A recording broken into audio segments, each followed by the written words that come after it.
we begin with possible production cuts to the 737 MAX jet. The Seattle Times is reporting the announcement from Boeing could come as soon as tomorrow. KIRO 7's Michael Spears is live for us tonight at Boeing's Renton plant. And Michael, that would likely mean workers are furloughed. Well, there are reports that the company is deciding whether to further cut production or temporarily shut it down altogether. Either decision will likely have impacts for the thousands of Boeing workers who work here in Renton. And tonight we are working to confirm what exactly the company would plan to do with all of those workers. To reduce production or temporarily suspend 737 MAX production altogether. That's what Boeing's board met to discuss Sunday, with the Seattle Times reporting that assembly lines would soon likely be closed this week or next week until the FAA cleared the grounded jet's return to commercial service, a move that may not come for another few months. Should workers in Renton be prepared for layoffs? So our focus here is on safety. Boeing CEO previously warned of a production shutdown if there's another delay in the jet's return to service.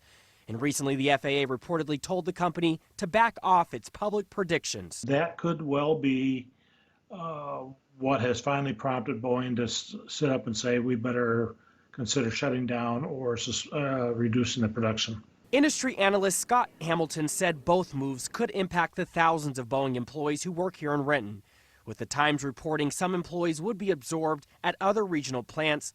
Others will likely be furloughed. Boeing is going to try to reassign as many as they can, but I don't see how you could reassign 12,000 people. In a statement, Boeing did not confirm it would suspend or cut production, but said, "We continue to work closely with the FAA and global regulators toward certification and the safe return to service of the MAX.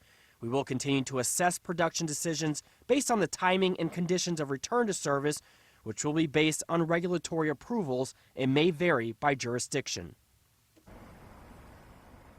Now, Boeing had previously cut MAX production here from 52 a month down to 42.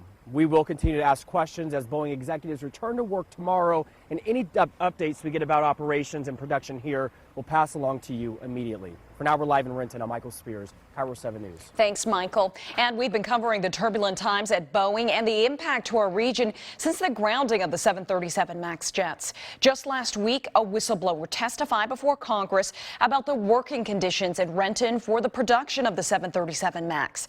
Retired Boeing manager Ed Pearson said schedule pressure at the plant led to unsafe conditions. And he says he warned company leaders.